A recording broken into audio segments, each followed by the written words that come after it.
আচ্ছা, আমরা আমাদের চারপাশের দুনিয়াটা সম্পর্কে জানি কি করে? উত্তরটা কিন্তু খুব সোজা। প্রশ্ন করে। ঠিক, এই যে আমাদের জানার ইচ্ছা, এর মূলে কিন্তু রয়েছে প্রশ্ন। আর এই প্রশ্ন করার পিছনে কাজ করে কয়েকটা খুব পাওয়ারফুল শব্দ। তো চলুন আজকে এই শব্দগুলোর ব্যাপারে একটু জানা যাক। দেখুন, আমাদের সবার মধ্যেই কিন্তু একটা কমন জিনিস আছে, আর সেটা হলো জানার একটা তাগিদ, তাই না? সারাদিনে আমরা কত কিছুর সামনে পড়ি, কত কিছু দেখি, আর এই সব তথ্য জানার জন্য, বোঝার জন্য আমাদের কিছু উপায় লাগে। তাহলে আসল প্রশ্নটা কি দাঁড়াচ্ছে, যে আমরা এই সব কিছু খুঁজে বের করি কিভাবে? আর মজার ব্যাপার কি জানেন, আমাদের ভাষায় কিন্তু এই সমস্যার সমাধানের জন্য কিছু স্পেশাল টুল তৈরি করে রেখেছে। আর এই টুলগুলো আর কিছুই না, এগুলো হলো বিশেষ কয়েক ধরনের শব্দ। হ্যাঁ, এই শব্দগুলোই আমাদের জ্ঞানের দরজাটা খুলে দেয়, আমাদের উত্তর পেতে হেল্প করে। গ্রামারের ভাষায় এই শব্দগুলোকেই বলে ইন্টারোগেটিভ প্রোনাউন, মানে প্রশ্নবাচক সর্বনাম। সংজ্ঞাটা একদম সহজ, যে সর্বনাম ব্যবহার করে প্রশ্ন করা হয়, ব্যাস।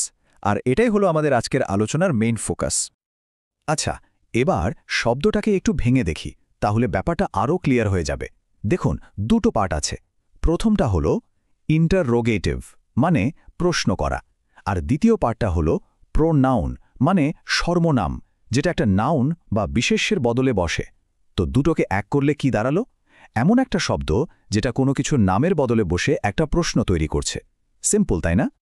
তো চলুন আমাদের এই কোয়েশ্চেনিং টুলকিটের প্রথম টুলটা দেখা যাক। এটা বিশেষভাবে বানানো হয়েছে মানুষ সম্পর্কে প্রশ্ন করার জন্য। যেমন এই প্রশ্নটা, হু ইজ দেয়ার, মানে ওখানে কে? এখানে দেখুন, হু শব্দটা দিয়ে কিন্তু কোনো একজন মানুষ সম্পর্কে জানতে চাওয়া হচ্ছে। এর উত্তরে আমরা কি পাব? কোনো একজন ব্যক্তির নাম বা পরিচয়, তাই তো? তার মানে হু এর কাজটা কিন্তু একদম স্পেসিফিক। যখনই কোনো মানুষ নিয়ে প্রশ্ন করতে হবে, আমরা হু ব্যবহার করব। একদম সহজ আর দারুণ কাজের, তাই না? হুয়ের সাথেই দেখবেন আরেকটা শব্দ চলে আসে, সেটা হলো হুম। যেমন whom do you want to meet, মানে কার সাথে দেখা করতে চাওয়া হচ্ছে। এটাও কিন্তু মানুষ নিয়ে প্রশ্ন করছে। তাহলে পার্থক্যটা কোথায়? খুব সহজ করে বললে হু সাধারণত বাক্যের সাবজেক্ট হিসেবে কাজ করে, আর হুম কাজ করে অবজেক্ট হিসেবে। ওকে, তো মানুষ নিয়ে তো প্রশ্ন করা গেল, কিন্তু জিনিসপত্র, কোনো আইডিয়া বা কোনো কাজ নিয়ে প্রশ্ন করতে হলে কি করব? চলুন আমাদের টুলকিটের পরের সেকশনে যাওয়া যাক। এই প্রশ্নটা তো আমরা সারা দিনই করি, তাই না? হোয়াট আর ইউ ডুইং, মানে কি করা হচ্ছে। এখানে দেখুন, হোয়াট শব্দটা দিয়ে একটা কাজ বা অ্যাকশন সম্পর্কে জানতে চাওয়া হচ্ছে। আসলে হোয়াটের ব্যবহার কিন্তু অনেক অনেক বড়। শুধু কাজ না, কোনো জিনিস, কোনো আইডিয়া, সবকিছু নিয়ে প্রশ্ন করতেই এটা ব্যবহার করা যায়।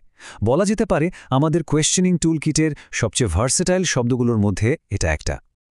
আচ্ছা, আমরা তো মানুষ নিয়ে প্রশ্ন করতে শিখলাম, জিনিস নিয়েও শিখলাম, কিন্তু ভাবুন তো, যখন আমাদের কয়েকটা অপশনের মধ্যে থেকে একটাকে বেছে নিতে হয়, তখন কি হবে?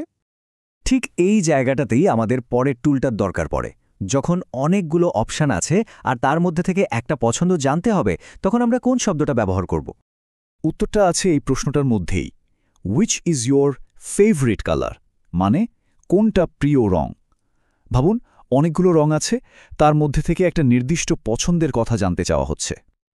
তাহলে বোঝা গেল হুইচের কাজটা কি? একটা নির্দিষ্ট গ্রুপ বা দলের মধ্যে থেকে কোনো একটা চয়েস নিয়ে প্রশ্ন করা। হোয়াটের মতো অতটা ব্যাপক না, বরং এর ব্যবহারটা বেশ স্পেসিফিক। তাহলে এতক্ষণে আমরা কি দেখলাম? দেখলাম যে এই সাধারণ কয়েকটা শব্দই আসলে আমাদের কৌতূহলের চাবিকাঠি। এই শব্দগুলোই আমাদের নতুন কিছু জানতে, নতুন কিছু আবিষ্কার করতে সাহায্য করে। চলুন এক নজরে পুরো ব্যাপারটা আরেকবার দেখে নিই।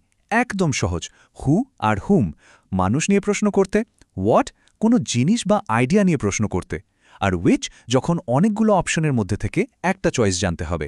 ব্যাস, এই কটাই হলো প্রশ্ন করার একদম বেসিক টুল। তো এই শব্দগুলো আসলে শুধু কিছু গ্রামারের নিয়ম না, তাই না? এগুলো হলো আমাদের জানার আগ্রহের প্রকাশ। এগুলো ব্যবহার করেই কিন্তু আমরা আমাদের চারপাশের দুনিয়াটাকে আরও ভালো করে চিনি, আরও ভালো করে বুঝি। তো এখন প্রশ্ন হলো, এরপর কি জানতে চাওয়া হবে?